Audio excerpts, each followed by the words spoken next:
আমাদের এই সিদ্ধিনাথ মন্দিরটি পাটনা শ্যামসুন্দরপুর পাটনাতেই অবস্থিত। আমাদের এই মন্দির আমাদের পিতামহ তেনারাই বলে গেছেন এই মন্দিরের যে সিদ্ধিনাথ মন্দির খুবই জাগ্রত, এবং আমাদের এই জাগ্রত মন্দিরে একটা পুষ্করণী আছে। সেই পুষ্করণীতে এখনও বয়ে আসতেছে যাদের বাচ্চা হয়নি, যাদের সন্তান হয়নি, এখনও সেই আমাদের যে কুণ্ড বলে যে নাম আছে সেই নামেতে স্নান করলে এখনও আমাদের তাদের বাচ্চা হয়।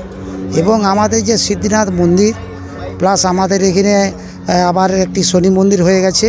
তারপরে আমাদের চৈত্র মাসে আমাদের গাজন হয়, শিবের বাবার গাজন হয়। আশ্বিন মাসে আমাদের দুর্গাপুজো হয়। এই দুর্গাপুজোতে খুব অনুষ্ঠান আমাদের হয়। ধারণা হচ্ছে আমাদের কপিলমুনি থেকেই টানা হয়ে আসছে। কপিলমুনির শীর্ষ আমাদের এই সিদ্ধনাথ বলতে এখানে কাহিনীটা তাহলে আমাকে একটু বলতে হয়। আমাদের দাদুরা যেটা বলে গেছেন, এখানে যখন একটি রাজবাড়ি ছিল, তাদের এই যে ল্যান্ড প্রপার্টি ছিল, এই ল্যান্ড প্রপার্টিতে কোনো তাদের বাচ্চা টাচ্চা হয়নি। তো এক সাধু হঠাৎ তাদের বাড়িতে এসে খাওয়া দাওয়া করে। তারপরে খাওয়া দাওয়ার পর সেখানে সেই সাধুকে ধরে বসে যে আমাদের যে ল্যান্ড প্রপার্টি কে দেখবে, আপনি একটা আর বিহিত করে যান যেন একটা বাচ্চা হয়। তখন তিনি একটা ঔষধ দিয়ে গেছিলেন, সেই ঔষধ খেয়ে তার বাচ্চা হয়েছিল, এবং সেই বাচ্চাই হচ্ছে সিদ্ধনাথ। সেই সিদ্ধনাথ নামেই প্রসিদ্ধ, এবং সেই সিদ্ধনাথ আমাদের এখানে খুবই জাগ্রত।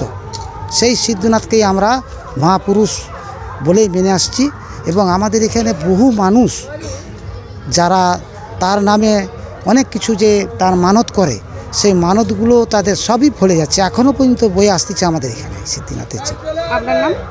আমার নাম শ্রী মনোরঞ্জন বেরা। সিদ্ধিনাথের এটা গুপ্ত সাধনস্থলী। কপিলমুনি ভগবানই হচ্ছেন সিদ্ধিনাথ। উনি গোরখনাথজির প্রথম শিষ্য বনে, এবং 84 সিদ্ধের মধ্যে উনি প্রথম সিদ্ধ। আর এই সিদ্ধিনাথ বাবার মন্দির এখানে মকর সংক্রান্তিতে বাবার এখানে 15 দিনের জন্য মেলা লাগে। মকর সংক্রান্তিতে গ্রামবাসীরা এখানে মকর চড়াতে আসে।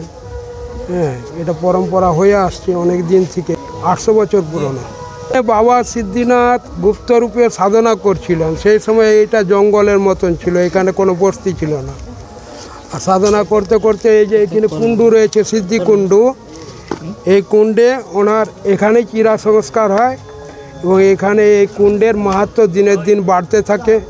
এই কুণ্ডের মাহাত্ম্য রয়েছে যে যাদের সন্তান না হয় তাদের এই কুণ্ডে স্নান করলে এবং বাবাকে প্রার্থনা করলে তারা সন্তান প্রাপ্ত হয়। এরকম একটা প্রথা রয়েছে এখানে, এখনও বিশ্বাস রয়েছে মানুষের মধ্যে। অনেকে এখানে স্নান করে তাদের সন্তান হয়েছে।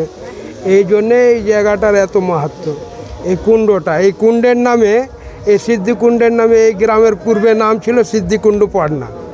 গ্রামবাসীর সাথে নাথ সম্প্রদায়ের একটু বাদ বিবাদের কারণে এখানে শ্যামসুন্দরজি রয়েছে, তার নামে পরবর্তীকালে শ্যামসুন্দরপুর পাটনা বলে এই গ্রামটাকে জানে। এখানে সিদ্ধিনাথ পাটনা পাটনাতে সিদ্ধিনাথ মন্দিরেতে পুজো দিতে এসেছে।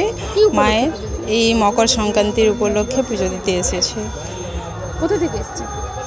এই সামনাসামনি বাড়ি মানে ঠিকানা? অমরপুর থেকে। মন্দির নিয়ে কি জানেন?